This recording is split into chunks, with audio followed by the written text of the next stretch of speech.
All right, coming in at number 11 on our Locked On Senators NHL draft rankings, a player that's been playing pro hockey in Finland for the better part of the last 2 seasons. It's centerman Konsta Helenius. Konsta Helenius is a pro prospect. He puts the pro in prospect. I just came up with that right now.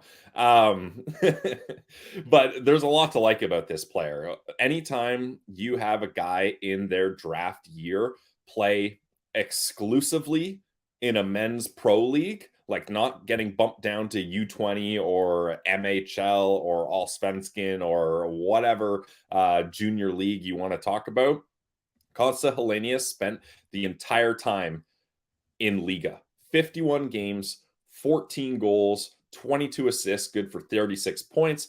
And then he stepped it up even more in the playoffs. In 6 playoff games, he had 2 goals, 4 assists, 6 points, a point per game guy in the playoffs. Now, he did get an opportunity to spend small sample sizes in other leagues and other competitions internationally, as Ross in the U18s.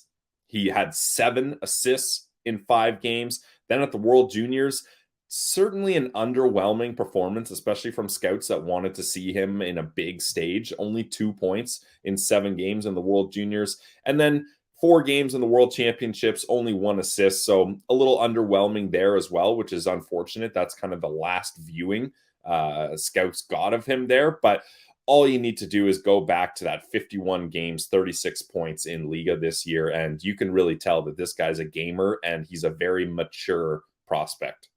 It's super impressive what he's been able to do against men, and I'm not going to hold it against him at the World Championships. It's such a long season that's had so much. I don't want to say highs and lows because the lows weren't that low. Even it felt like a pretty like consistent. He feels like a cerebral player. It's the heart rate's never going too high, too low. Now he's always working, so don't mistake that. I just mean he's cool and calm under pressure and makes smart plays. Craig Button is unbelievably high on him and his potential. He has him at 3rd on his list.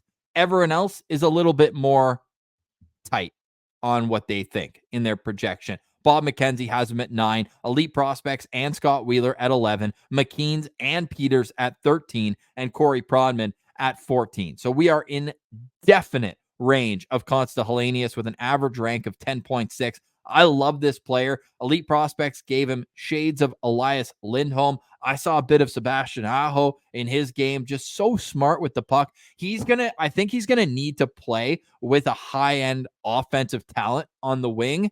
And not to actually know what, I'm not gonna spoil where he goes in our mock draft, but wherever he does go, I think he's just a perfect second line center. I don't think he has that number 1 star potential, but not every team needs that. If you just drafted, let's say, I'm trying to think of in this range in the draft, like what automatically came to my mind was you look at last year, like the Anaheims, the Columbuses, but they're drafting a little too high. But they both, with Leo Carlson and Adam Fantilli, they got their future number 1 guy. He just feels like he would slot in so perfectly as a number 2 guy who you start on a 3rd line. He's already got this pro experience. I don't think it would overwhelm him after 1 more year in Europe to come over as a 19, 20-year-old and be able to play on a 2nd, 3rd line as a tweener. And then boom, I think you have a top 6 centerman.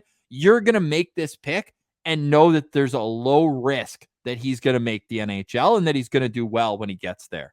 Yeah, I agree with you, Ross. I put in my notes, he's kind of the big brother to a Michael Brandsegg-Nygaard, right? Like you can sit back, make the pick, and be like, we know we got a gamer here. We know we got a guy that projects to play in the NHL. I really see his range, Ross, as being from 8 to, I'll say 13. Like, look at these teams. Seattle, they've got Matty Beniers and Shane Wright. Neither one of those guys has really solidified their spot, so they could look for a reliable centerman. You look at Calgary, shades of Elias Lindholm. They're looking for an Elias Lindholm. They just dealt one away, so it makes sense there for me. New Jersey, you talked about him playing a 3rd line center role. he could play under Hischier and Hughes and learn a lot from them. And then you got Buffalo and Philly. Like Buffalo has all these high-end talent potential guys, but they don't really have a lot of responsible players. And Helenius would do good there. And then Philly, I mean, they need everything. So for them just to sit back and be like, we got an NHLer, I think would be good for them. So there's so much to like. He's got a bit of Daniel Briere in him, actually, too. Kind of undersized, but really good forward. Obviously, Briere probably a little shiftier, a little bit more enigmatic, if that's a word I could use there. But Helenius, it's like he's playing the game just on easy, even against men. Like all the reads that Elite Prospects was noting, and Wheeler does as well. Like, I don't know how many different ways we can say he's mature beyond his years, and he's a May 06 birthday. So this guy's gonna be 18 for the entirety of next season. I think you have a lot of runway with this guy. The only question, Pilsy, what's the offensive potential? Can he be a 70, 80 point guy in the league? I don't think so. I think this is a guy we're looking at with a high floor, low ceiling, and I mean that in an endearing way. I know But sometimes comparably, right? Like his low ceiling is still way higher than a guy who we have at 20 or 30 on our list. Ross, his floor is higher than some of those players' ceilings. Like that's what I'm Yeah. trying to get at. I'm not saying high floor, low ceiling as a negative comment. I'm saying that in an endearing way because he's already so far ahead of everyone else. EP calls him one of the smartest players in the draft.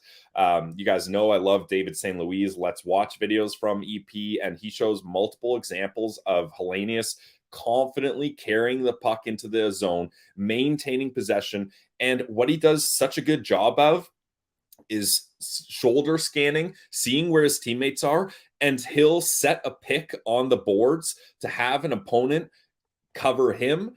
And he knows he's now created open space for his teammate, and he'll shift the puck over to his teammate, and now his teammate can keep the play going. Like this is a guy that keeps things alive. He may not have the elite playmaking ability, he may not have elite scoring ability, but if you can set him up with a playmaker and a scorer, he's going to give them a lot of time in the offensive zone to do their magic. So I really think this is such a nice player to have in your prospect pipeline. He's winning puck battles against men consistently. Like you don't get to see that a lot for prospects here. And I just think this is such a safe player that any team that drafts him is going to be comfortable knowing that they've got a guy and they don't have to worry too much about the potential swing here.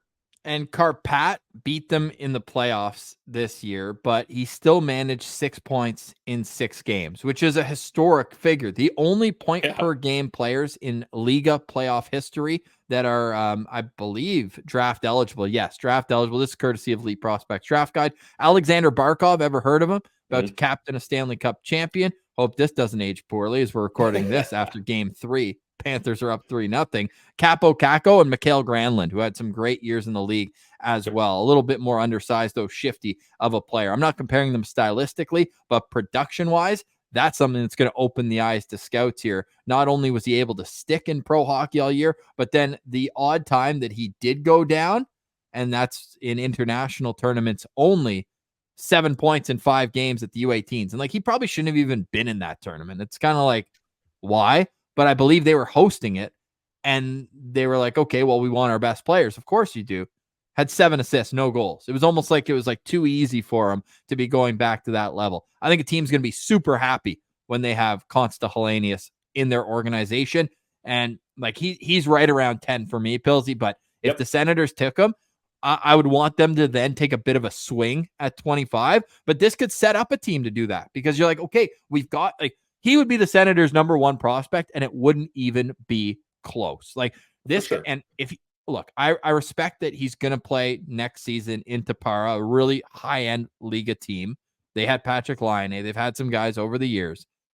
I would love this guy to be in Belleville and be the #1 center under the wing of the organization. Could have a call-up if he needed to, but I understand that he's going to pay. He's under contract. He's going to play next year in Tappara, but if he does, and which I believe he will, this guy should never even sniff the AHL. He should just go right into the NHL. And he could be the surprise that at training camp next year, if he does even attend training camp, we know sometimes the Euros season starts earlier. Yep. This guy can make a roster, I think, if he's in the right situation as a third line center. Yeah, it's not that crazy, Ross.